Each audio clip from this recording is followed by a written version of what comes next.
الصلاۃ والسلام علیک یا سیدی یا رسول اللہ وسلم علیک یا سیدی یا خاتم النبین یا رسول الامین یا شفیع المذنبین یا سراج الاولین والآخرین۔ برادران اسلام و دختران ملت، آج غلبہ اسلام کے سلسلے کا یہ تیسرا درس ہے۔ اعوذ باللہ من الشیطان الرجیم، بسم اللہ الرحمن الرحیم۔ وَتِلْكَ الْأَيَّامُ نُدَاوِلُهَا بَيْنَ النَّاسِ صدق اللہ العظیم و صدق رسول نبی الکریم وَنَحْنُ عَلَىٰ ذَلِكَ مِنَ الشَّاهِدِينَ۔ برادران اسلام و دختران ملت، کیونکہ غلبہ اسلام کی بشارات عرش سے لے کر فرش تک، اس پاتال میں، اس عرش پر، اس زمین پر، اس فضاؤں میں،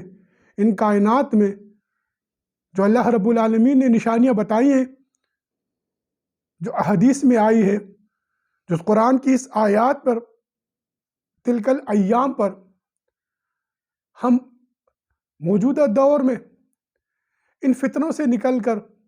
اس گروہ بندی سے نکل کر، ان سیاست سے نکل کر، اور آج جس طریقے سے امت مسلمہ کو کفر کے فتووں میں ایک دوسرے کے خلاف ورغلایا جا رہا ہے، اس ملک کے اندر دہشت گردی کو، فرقہ پرستی کو کس طریقے سے بیرونی آقاؤں کی خوشنودی کے لیے ہم پر مسلط کر دیا گیا ہے، ہم قرآن کی رہنمائی سے، حضور نبی کریم صلی اللہ علیہ وآلہ وسلم کے اسوہ حسنہ کے ذریعے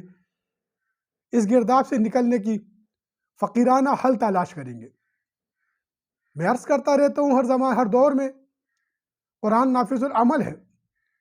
اب قرآن کی آیات کو ہر ایک اپنی علم کے لحاظ سے، تقوی کے لحاظ سے، فہم و فراست کے لحاظ سے، اپنی سوچ اور معاشرے کے اندر لوگوں کے کردار سے قرآن کی تفسیر کی گئی۔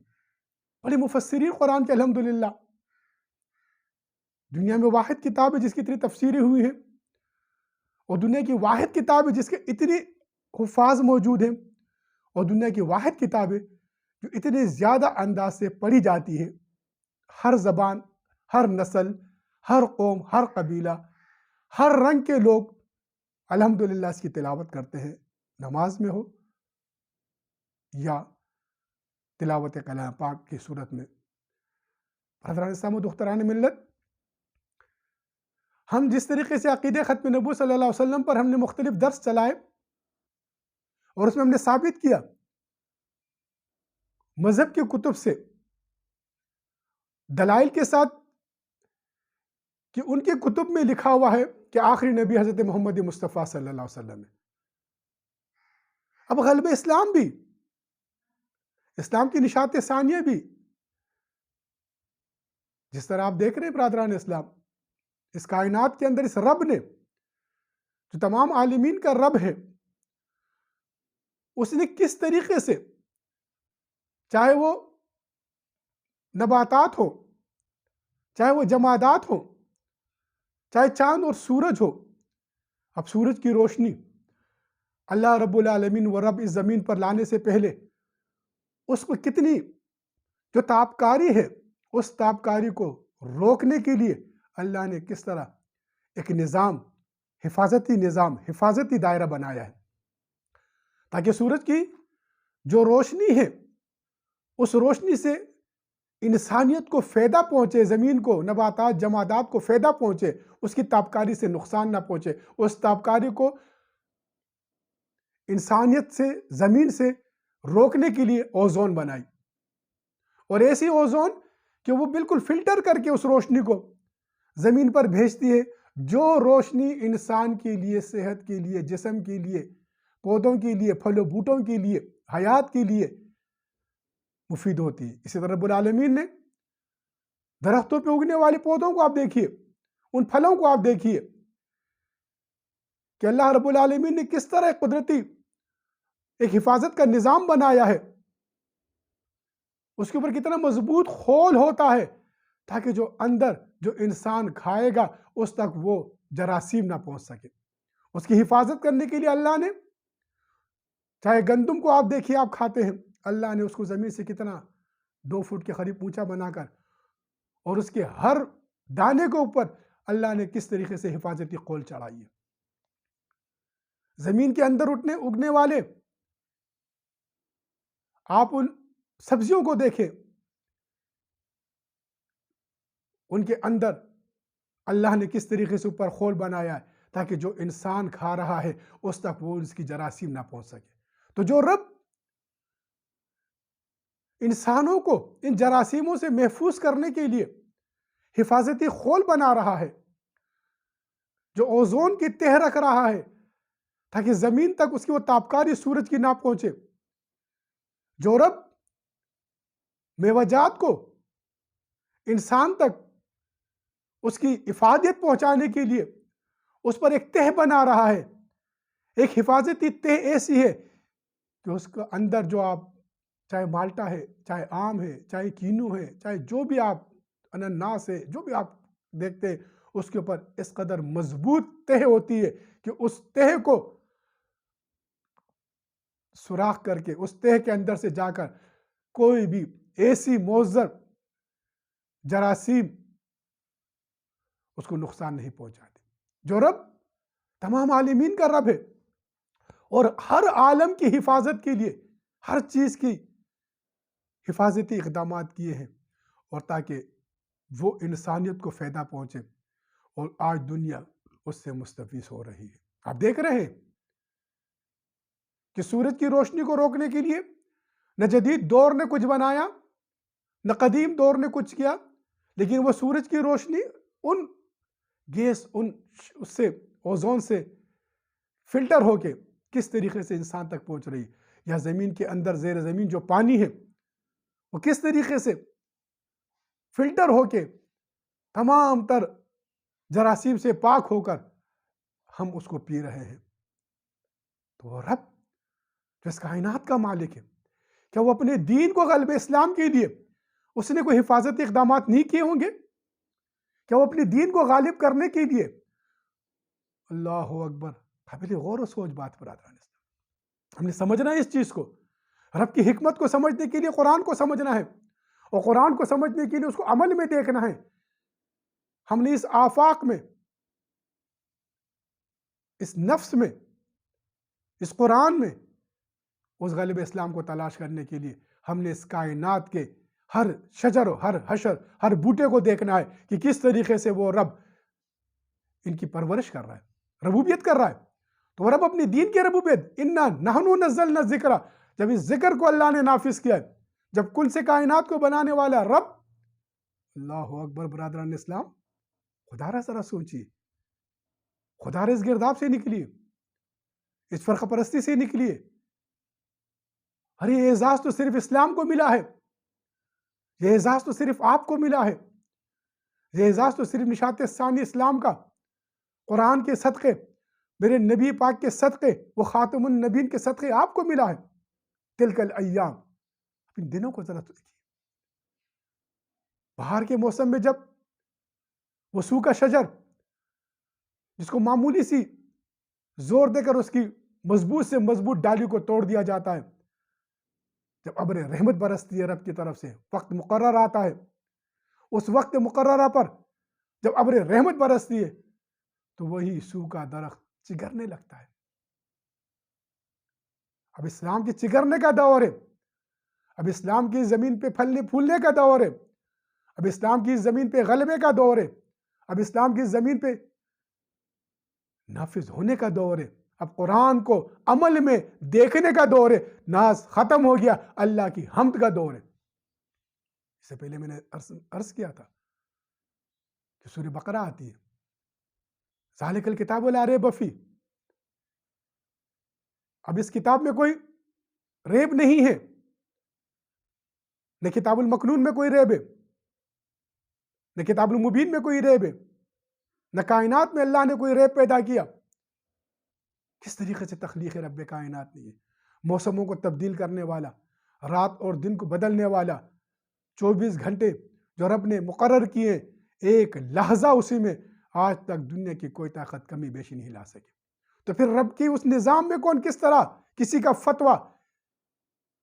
کسی کا غرور، کسی کا تکبر، کسی کی انا کس طرح رب کے اس نظام میں تبدیلی لا سکتی ہے؟ اور رب کائنات ہے. تمام سامری کے لوگوں نے جو فرعون کے دربار میں بڑے بڑے اس کے پنڈت تھے، راہب تھے، فرعون کو بہکایا کہ اس قوم میں بچہ پیدا ہونے والا. کائنات نے دیکھا. فلسفے کی طرف میں نہیں آؤں گا، بہت وسیع فلسفہ ہو جائے گا کیونکہ ہم نے درس کا وقت بہت مختصر رکھا ہوا ہے. کس طریقے سے دیکھا اس رب کائنات نے، کس طریقے سے اسی فرعون کے گھر میں موسیٰ کو پرورش دی، اور وہی موسیٰ جن کے بارے میں موجود تھا ان کی کتب میں، کس طریقے سے فرعون کی اس غرور اور تکبر کو تھوڑے سے پانی میں ڈبو دیا. یہ رب کائنات ہے. وہ کن کرتا ہے تو فیکون ہو جاتا ہے. تو برادران اسلام تھوڑا سا سوچئے آج ہم کس طرف جا رہے ہیں؟ کیوں نہیں ہم اللہ کی حکمت کو سمجھ رہے ہیں؟ کیوں نہیں ہم قرآن کی عمل کو، ان اصولوں کو عملی انداز سے دیکھ رہے ہیں؟ یاد رکھیے قرآن انا نحن نزلنا الذکر، اب اس میں بہت بڑا فلسفہ ہے کہ وہ کون سا ذکر ہے جس کو اللہ نے، جسے انا انزلنا فی لیلۃ القدر کہا، جس کو اللہ نے نازل کیا ہے. اب اس کی حفاظت بھی وہ خود کرتا ہے. جو رب کائنات ایک پودے میں ایک پھل کی حفاظت کے لیے، وہ رب اتنی حکمت بنا کے رکھتا ہے، تو رب اپنے دین کی حفاظت کے لیے کس قدر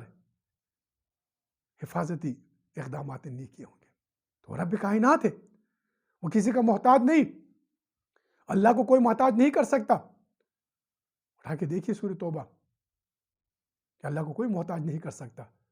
ہم محتاج ہیں. اگر آج ہم اس فلسفے کو سمجھ جائے قرآن کے، تو ہم سے یہ سیاستیں ختم ہو جائیں گی، ہم سے فرقے ختم ہو جائیں گے. ہم قرآن کی طرف آ جائیں گے. ہم اس نظام کی طرف آئیں گے جو نظام اللہ رب العالمین نے آدم علیہ السلام کے ذریعے اس زمین پر عدل و انصاف کا اور خلافت کا دیا تھا. آج کیا اور ہماری مملکت کے اندر بہت بڑا وسیع مضمون ہو جائے گا یہ. آج جب آپ اسمبلی سے استعفے دے رہے ہیں تو پھر آپ کو حق کیا ہے کہ آپ اپنے پارٹی کا نگراں وزیر اعلیٰ لگائیں؟ یہ کہاں کا قانون ہے؟ عوامی نمائندے، عوامی بننے والوں، جب آپ اسمبلی غلط ہے، عوام کا مینڈیٹ آپ کو جو دیا گیا وہ غلط ہے. عوام نے آپ کو اسمبلی توڑنے کے واسطے مینڈیٹ نہیں دیا تھا. عوام نے تو آپ کو اپنی مشکلات سے نکلنے کے لیے مینڈیٹ دیا تھا. یہاں پر تو ہر ایک سلطان عبدالحمید بنا ہوا ہے کہ کہاں کے عوامی نمائندے ہیں؟ اجارہ داری بنی ہوئی ہے. تو جب آپ اسمبلیوں سے نکل رہے ہیں، اسمبلیاں غلط ہو گئی نا. عوام کا چناؤ غلط تھا. جب عوام کا چناؤ غلط تھا، آپ کی پارٹی کو دیا ہوا، اس لیے آپ نے جو ہے نا اسمبلیاں توڑی. تو جب آپ نے اسمبلیاں توڑ دی تو پھر آپ دوبارہ اپنے وزیر اعلیٰ کے لیے، اپنے وزیروں کے لیے، اپنے لوگوں کے لیے، یہ کون سا ڈرامہ بازی چل رہی اس مملکت کے اندر؟ اس مملکت کے اندر تو کئی ادارے بنے ہیں، کرپشن کے لیے کئی ادارے بنے، نیب بنا، پتہ نہیں کتنے ادارے. تو ایک ادارہ اس طرح بھی ہونا چاہیے کہ جو اس مملکت کو الیکشن سے پہلے ایک غیر سیاسی، مکمل غیر سیاسی شخصیات جس کا کسی بھی پارٹی سے کوئی تعلق، الحمدللہ اس پاکستان کے اندر بڑے بڑے ایسے شخصیات موجود ہیں جس کا تعلق صرف اس مملکت سے، اسلام سے ہے، سیاست سے نہیں. تو چاہیے تو یہ کہ اس مملکت کے اندر غیر سیاسی نظام سیٹ اپ بنا دیا جائے کہ جس کی نگرانی میں اگر عوام جس کو چاہتی ہے، اس پر کسی کا انفلوئنس نہ ہو. عجیب معاملات چل رہے اس مملکت کے اندر. مملکت کس واسطے بنی ہے؟ مملکت کے بننے کا مقصد کیا ہے؟ ارے ان ایام کو سمجھنا ہے جو ایام اس وقت جب یہ قرآن کی آیات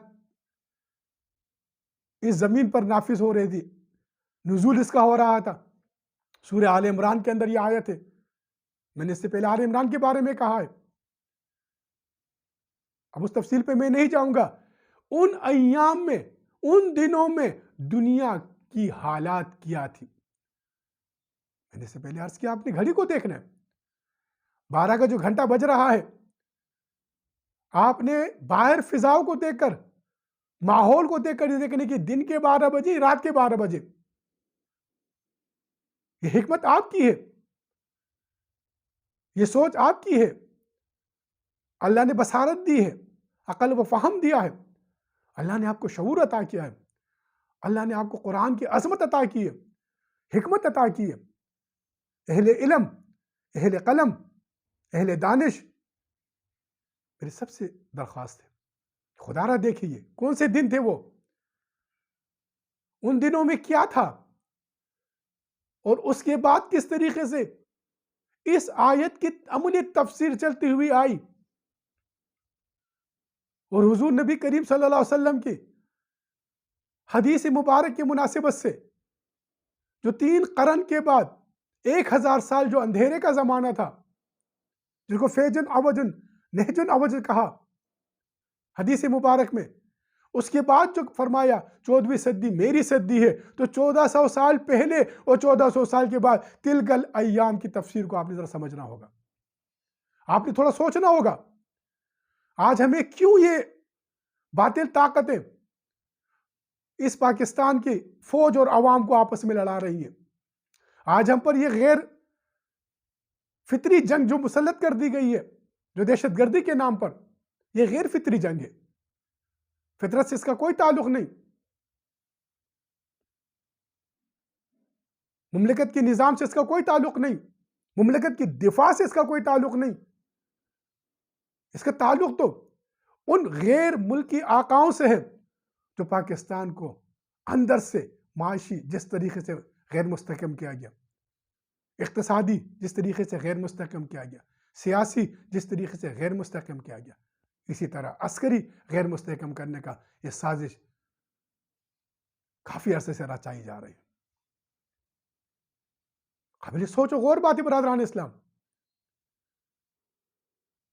کچھ بین الاقوامی ادارے، مالیاتی ادارے یہ کہتے ہیں کہ ہم پاکستان کو فنڈ دے رہے ہیں کہ پاکستان لچکدار پاکستان کو فنڈ دیا جائے، پاکستان ریفارمز کرے گا۔ میں یہ پوچھنا چاہتا ہوں حاکم وقت سے، اور ہر پاکستانی کا فرض ہے کہ یہ پوچھے کہ کون سا لچکدار پاکستان؟ کیا ہمیں دینی معاملے میں لچک دکھانی پڑے گی یا ہمیں دفاعی معاملے میں لچک دکھانی پڑے گی؟ میں نے جب بین الاقوامی ایک مالیاتی ادارے کا یہ مضمون دیکھا تو اندر سے لرز اٹھا کہ سازش کے تحت ہمیں پھنسایا جا رہا ہے قرضوں کے چکر میں، آج مجبور کر واپس ہمیں وہی IMF کی جھولی میں پھینکا جا رہا ہے۔ تو لچکدار پاکستان کیا عقائد کے لحاظ سے لچک دکھانی پڑے گی عقید ختم نبوت پر؟ قابل سوچ بات ہے، قوم کو ہجوم بنا دیا جاتا ہے، ہجوم لا کے جناب شور شغرب کر دی جاتی ہے، سوڈا واٹر سے جناب باہر سے پیسے آتے ہیں، وہ سوڈا واٹر سے جناب گیس ختم ہو جاتی ہے، کبھی فرانس کے صدر کا پورٹریٹ لا کے پیروں کے نیچے رکھا گیا، آواز تک نہیں نکل رہی۔ قابل غور و قابل سوچ بات ہے برادران اسلام، یہ ملکت ہمارا ہے، اللہ کی عطا ہے، اس کی حفاظت، اس کی اقدار کی حفاظت، اس کی سرحدات کی حفاظت، اس کی افواج کی حفاظت، ان سے یکجہتی، اس کی اسٹیٹ سے حفاظت، اس کی یکجہتی، ان سے محبت، ان سے چاہت، ان کے لیے آواز اٹھانا، یہ ہر پاکستانی پر فرض ہے۔ برادر اسلام تھوڑا سا سوچئے، غور کیجئے، کیا سری لنکا کی طرح ہماری فوج کو بھی آدھا کیا جا رہا ہے؟ کیا یہ لچک کا مظاہرہ کیا جائے گا؟ یا ایمانیات پہ ہمارا حملہ کیا جائے گا؟ سیاست کی مفاد سے نکلیے، مفادات کی سیاست سے نکلیے، اہل علم، اہل دانش، اہل منصب، اہل منصف، خدا را سیاست کی اس مملکت کے لیے سوچئے۔ اسٹیٹ کو چاہیے کہ اسٹیٹ کو بچانے کے لیے قرآن کی طرف آئے۔ تلک الیام، ان دنوں کو دیکھنا ہے جن دنوں میں آقائے دو جہاں حضرت محمد مصطفیٰ صلی اللہ علیہ وسلم اس قرآن کی عظمت کو بیان کر رہے ہوتے ہیں، اس قرآن کی، اصحاب کرام اس قرآن کی ایک ایک آیت کے لیے کس طرح تڑپتے تھے۔ اصحاب صفہ کی زندگی آپ دیکھیے، حضور نبی کریم صلی اللہ علیہ وسلم کے عاشقوں کی زندگی آپ دیکھیے، ویسے حضور کے عاشق بنیے، فرقوں کے نہیں، سیاست کے نہیں، گروہ بندیوں کے نہیں، میرے نبی کے عاشق بنیے۔ جس طرح اصحاب کرام معاذ اور معوذ تھے، جس طرح ویسے قرنی تھے، لکا جانی فدا، لکا مالی فدا، اصحاب کرام نے اپنا جان، اپنا مال میرے نبی کے نام پہ پانی کی طرح بہایا، اور آج بھی صلاۃ والسلام 1400 سال کے بعد بھی ان پر بھیجی جا رہی۔ اس وقت بڑی بڑی طاقتیں تھی،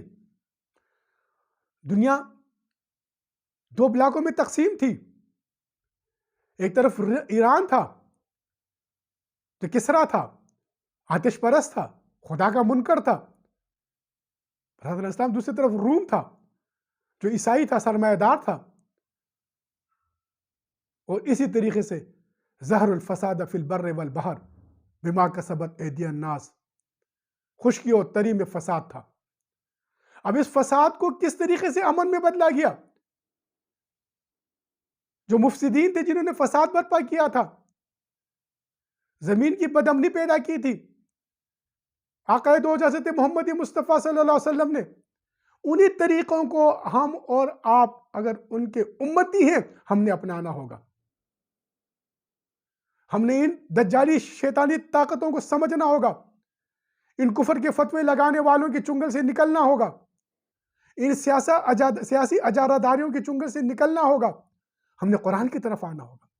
دنیا دو بلاک میں تقسیم تھی، میں نے عرض کیا، ان قرن کے بعد، ان 3 صدیوں کے بعد 1000 سال کا اندھیرے کا زمانہ، اس کے بعد آپ دیکھیے قرآن و حدیث سے بات کریں گے۔ یہاں پر تو بڑا تھوڑا کسی کے خلاف بات کرو تو واہ واہ ہو جاتی ہے، ہر ایک اپنے فرقے کی تائید میں کھڑا ہو جاتا ہے، ہر ایک اپنی سیاست کی تائید میں کھڑا ہوتا ہے۔ ارے آپ تو مسلمان ہیں،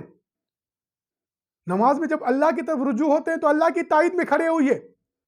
قرآن کی تائید میں کھڑے ہوئیے، قرآن کی حکمت میں کھڑے ہوئیے، قرآن کو نافذ کرنے کے لیے اس زمین کو امن سے جس طرح صحابہ کرام نے بدلا تھا، جس طریقے سے 14ویں صدی میں فرمایا یہ صدی میری صدی ہے، آپ نے دیکھا دنیا دو بلاک میں تقسیم تھی، ایک طرف روس خدا کا منکر، دوسری طرف امریکہ تثلیث پرست سرمایہ دار عیسائی، ظہر الفساد فی البر والبحر، خشکی و تری میں فساد۔ اب اس فساد کو،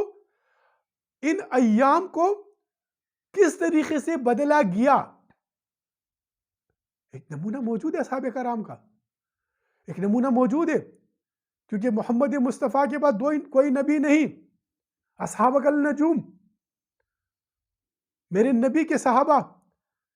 کوئی اگر دعویٰ کر دے، میری یہ انگلی بھی میرے پیر و مرشد نے فرمایا ہے کہ کسی صحابی سے ملتی ہے، اللہ کو غیرت ہے، اللہ تعالیٰ اس صحابی کی غیرت میں اس کی انگلی کو کٹوا دے گا، کوئی ان کے برابر کیا، ان کے شریک کوئی نہیں ہو سکتا۔ ہم نے ان کے نقش قدم پر چلنا ہے۔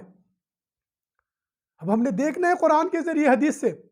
کہ تلک الایام کی نسبت سے وہ کون سا خطہ ہے جس کا انتخاب کیا گیا ہے۔ اس سے پہلے میں نے عرض کیا، یہ خراسان کا جو علاقہ ہے، تو اسلام کی نشاط ثانیہ کو غالب کرنا ہے۔ وہ جو رب جو سورج کی تپش سے تابکاری کو ختم کر سکتا ہے، وہ جو رب پودوں کے اوپر لگے ہوئے پھلوں کو جراثیم سے محفوظ کرنے کے لیے کھول چڑھاتا ہے، تو وہی رب اپنے دین کو غالب کرنے پر قادر ہے۔ کسان وہ ہے جو اپنے باغ کے لیے اپنی خدمات دے دے، اس کا صلہ وہ رب دیتا۔ آئیے اس زمین کی کسان بنتے ہیں، آئیے محنت کرتے ہیں اس سخت زمین کو جو قلوبہم شتیٰ ہے، اس کو نور محمد کی نور سے منور کر کے اس زمین کے اوپر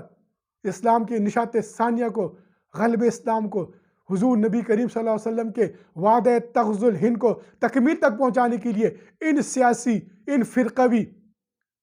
ان تکفیر کے چنگلوں سے نکل کر اللہ اس کے رسول کے سپاہی بنتے ہیں، امام مہدی علیہ السلام کے لشکر کے سپاہی بنتے ہیں اور غلب اسلام کے لیے اپنا کردار ادا کرتے ہیں۔ فقیر آپ سے اس چیز کی توقع رکھتا ہے۔ اس قرآن کے صدقے نکلیے، میرے نبی کے صدقے نکلیے اس چنگلوں سے۔ آئیے، کسان وہی ہوتا ہے جو محنت کرتا ہے اور پھل اللہ دیتا ہے، اس سے وہ مستفیض ہوتا ہے۔ آئیے اللہ کی نعمتوں سے مستفیض ہونے کے لیے، غلب اسلام کی نعمتوں سے مستفیض ہونے کے لیے، حضور کی وعدہ تغزو الہند سے مستفیض ہونے کے لیے، اور بشارت ہے میرے نبی کی کہ جنگ بدر اور جنگ احد کی ان اعزاز سے مستفیض ہونے کے لیے، اس زمین کو عدل و انصاف سے بھرنے کے لیے اور اس فسق و فجور اور فتنوں سے نکلنے کے لیے فقیر آپ کو دعوت دے رہا ہے۔ آئیے دین کی طرف، آئیے قرآن کی طرح، آئیے قرآن کی حکمت کی طرح، آئیے اس نظام آدم علیہ السلام سے لے کر جو چلا ہے، دنیا کی کوئی طاقت اس کو نہیں روک سکتی۔ خوش نصیب ہیں وہ لوگ جو اس چیز کو سمجھ کر، اللہ کی حکمت کو سمجھ کر میرے نبی کے صدقے عملی میدان میں نکلتے۔ آپ سب کو دعوت ہے، اہل علم کو دعوت ہے، اہل خطبہ حضرات کو دعوت ہے، اس چنگل سے نکلیے۔ آج جمعے کا دن ہے، آج جنوری بھی ختم ہونے کے خرچ جا رہا ہے، نئے سال کے منانے والوں،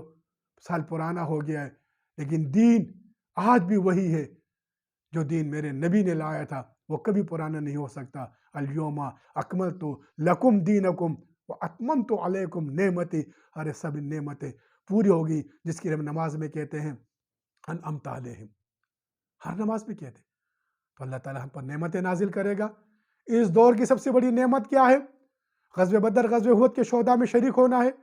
حضور نبی کریم صلی اللہ علیہ وسلم کے وعدے تغزو الہند کو تکمیل تک پہنچانے کے لیے تلک الایام کی تدبیر کو سمجھتے ہوئے بین الناس جو انسانوں میں آیا ہے، اس انسانوں کو انسانیت سکھانا اسلام کا کام ہے، مسلمان کا کام ہے۔ وما علینا الا البلاغ المبین۔